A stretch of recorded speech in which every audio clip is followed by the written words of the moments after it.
Right breaking news చూస్తున్నాం. Formula ఈ car race కేసులో రాష్ట్ర ప్రభుత్వం దూకుడు పెంచింది. విచారణకు గవర్నర్ జిష్ణుదేవ్ వర్మ అనుమతి ఇవ్వడంతో ఆ దిశగా కీలక ముందడుగు వేసింది సర్కార్. గవర్నర్ అనుమతి ఇచ్చిన లేఖను జత చేస్తూ తెలంగాణ సీఎస్ శాంతికుమారి ఏసీబీకి లేఖ రాశారు. నిధుల దుర్వినియోగంపై విచారణ జరపాలని ఏసీబీకి రాసిన లేఖలో సీఎస్ కోరారు. ప్రజాధనం ఎలా విడుదల చేశారు, నిబంధనల ఉల్లంఘన ఎలా జరిగిందనే అంశాలపై లోతుగా విచారణ జరపాలన్నారు.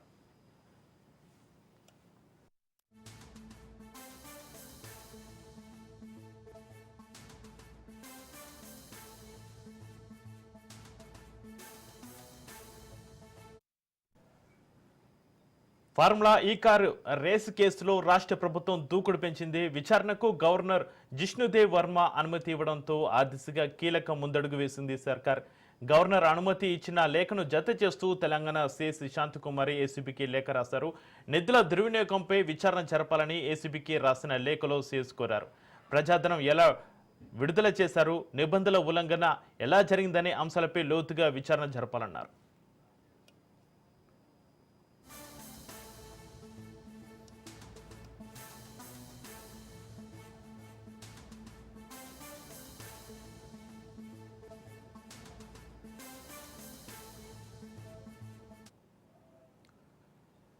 రైట్ బ్రేకింగ్ న్యూస్ చూస్తున్నాం. ఫార్ములా ఈ కారు రేసు కేసులో రాష్ట్ర ప్రభుత్వం దూకుడు పెంచింది.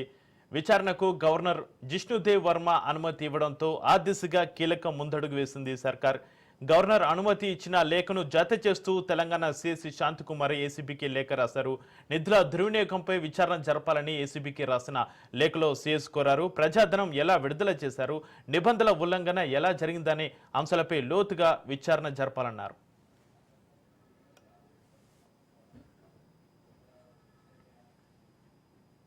కరెక్ట్. ఇక దీనికి సంబంధించి మరింత సమాచారాన్ని మా ప్రతినిధి రాజిరెడ్డి ఫోన్లలో అందిస్తారు. రాజిరెడ్డి, ఫార్ములా ఈ కార్ రేసు కేసులో రాష్ట్ర ప్రభుత్వం దూకుడు పెంచినట్లుగా తెలుస్తుంది.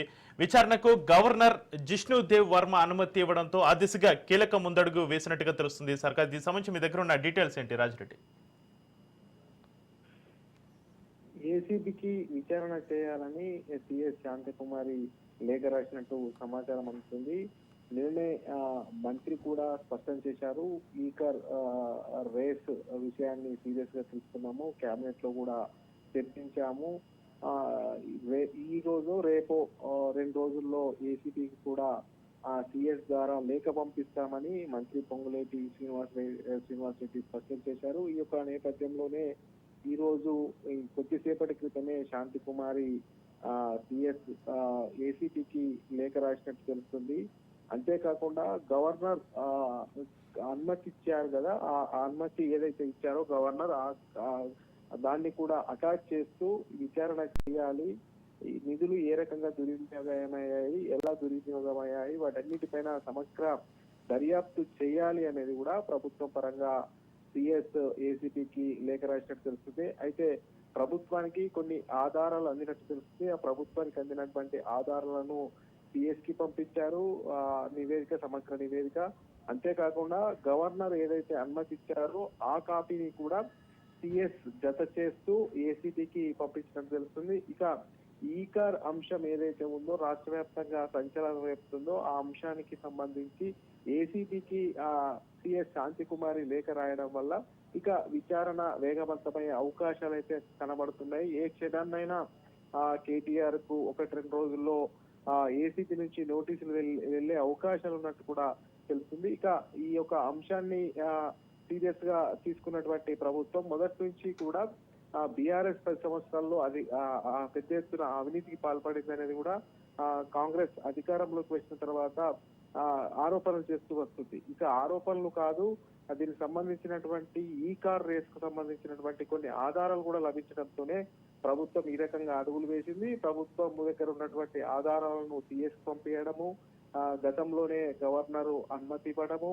గవర్నర్ అనుమతి ఇచ్చినటువంటి కాపీలను, అదేవిధంగా ప్రభుత్వం దగ్గర ఏదైతే ఆధారాలు ఉన్నాయో ఆ ఆధారాలను ఏసీబీకి పంపడము, ఇక విచారణ చేయాలని సిఎస్ లేఖ రాయడము, ఇక కేటీఆర్ కు 1-2 రోజుల్లో నోటీసులు ఇచ్చే అవకాశాలు ఉన్నాయి. ఇక విచారణ వేగవంతం చేసే అవకాశాలు అయితే కనబడుతున్నాయి. చక్రి. అయితే రాజిరెడ్డి మీరు అన్నట్టుగా నిధుల దుర్వినియోగంపై విచారణ జరపాలని ఏసీబీకి రాసిన లేఖలో సీఎస్ కోరారు. అసలు ప్రజాధనం ఎలా విడుదల చేస్తారు, నిబంధనల ఉల్లంఘన ఎలా జరిగిందనే అంశాలపై లోతుగా విచారణ జరిపే అవకాశం ఉంది. అయితే ఈ పరిణామాల నేపథ్యంలో కేటీఆర్ని తక్షణమే అరెస్ట్ చేసే అవకాశం ఉందంటూ కూడా వార్తలు వస్తున్నాయి. దీనికి సంబంధించి మీ దగ్గర డీటెయిల్స్ ఏంటి? అంటే మొదటగా ఆ నిధుల దుర్వినియోగము, తర్వాత కరెన్సీ, విదేశీ కరెన్సీ, ఇవన్నిటి అంశాలపైన ఆరోపణలు వస్తున్నాయి. వీటన్నిటి అంశాలపైన మొదటగా విచారణకు పిలిచే అవకాశం ఉంది. మొదటగా ప్రొసీజర్ ప్రకారము కేటీఆర్ కు నోటీసులు ఇచ్చే అవకాశాలు కనబడుతుంది. నోటీసులు ఇచ్చిన తర్వాత కేటీఆర్ ని విచారణకు పిలిచే అవకాశాలు ఉంటాయి. విచారణలో వాళ్లకు సంబంధించినటువంటి ఏదైతే అనుమానాలు ఉన్నాయో వాటన్నిటిని కూడా నివృత్తి చేసుకుంటారు. సమగ్రమైనటువంటి విచారణ జరుపుతారు. విదేశీ కరెన్సీ ఎలా వచ్చింది అనే అంశం పైన కూడా విచారణ జరుపుతారు. అంతేకాకుండా ఏ రకంగా నిధులు దుర్వినియోగమయ్యాయి అనేది కూడా పూర్తి సమగ్ర విచారణ జరుపుతారు. ఒకవేళ ఆ విచారణలో ఈ యొక్క ఆధారాలు సిక్కైనట్టయితే అందులో ఆ యొక్క నేపథ్యంలోనే విచారణ చేస్తున్నటువంటి నేపథ్యంలోనే 1-2 సార్లు విచారణ చేసి ఒకవేళ కేటీఆర్ కు ఈ యొక్క ఈ ఫార్మా రేస్ తో ఏదో కొంచెం అవినీతి జరిగింది అని తేలితే మాత్రము ఖచ్చితంగా అరెస్ట్ చేసే అవకాశాలు అయితే కనబడుతున్నాయి. మొదటగానైతే ప్రొసీజర్ ప్రకారం నోటీసులు ఇచ్చే అవకాశం ఉంటుంది. నోటీసులు ఇచ్చిన తర్వాత విచారణ పిలిచే అవకాశాలు ఉంటాయి. విచారణలో ఏదైనా నిధుల దుర్వినియోగం జరిగింది అని తేలితే మాత్రం ఖచ్చితంగా అరెస్ట్ చేసే అవకాశం అయితే కనబడుతుంది. అయితే రాజిరెడ్డి ఈ కార్ల రేసు నిర్వహణ కోసం నెక్స్ట్ జెన్ ప్రైవేట్ లిమిటెడ్ నిర్వహణలో గ్రీన్ కో స్పాన్సర్షిప్ తో కలిసి మున్సిపల్ శాఖ కూడా ఒప్పందం చేసుకుంది. 2022లో ఒప్పందం చేసుకుంది. అప్పటి అధికారులకు కూడా నోటీసులు ఇచ్చే అవకాశం ఉంది ఈ 2 రోజులలో. ఖచ్చితంగా ఇప్పుడు కేవలం సంబంధిత మున్సిపల్ శాఖ మంత్రిగా ఉన్నటువంటి కేటీఆర్ తో పాటుగా అప్పుడు మున్సిపల్ అడ్మినిస్ట్రేషన్ అధికారులు ఎవరైతే ఉన్నారో వాళ్ళందరికీ కూడా నోటీసులు వెళ్లే అవకాశాలు ఉన్నాయి. సంబంధిత శాఖ మంత్రి ఈ కేటీఆర్ కాబట్టి మొదటగా ఆయన విచారణకు పిలిచే అవకాశాలు ఉన్నాయి. ఆయన స్టేట్మెంట్ విన్న తర్వాత అందులో ఇన్వాల్వ్మెంట్ అయినటువంటి అధికారులను కూడా విచారణకు పిలిచే అవకాశాలు ఉన్నాయి. ఒకవేళ ఇందులో నిధుల దుర్వినియోగం జరిగింది, విదేశీ కరెన్సీ వచ్చిందని తేలితే మాత్రం ఖచ్చితంగా అరెస్ట్ చేసే అవకాశాలు అయితే కనబడుతున్నాయి. ప్రభుత్వం అయితే ఘంటాపదంగా చెప్తా ఉంది, ఈ కార్ రేస్ లో పెద్ద ఎత్తున అవినీతి జరిగింది, ఆ అవినీతికి సంబంధించినటువంటి ఆధారాలు కూడా లభించాయి.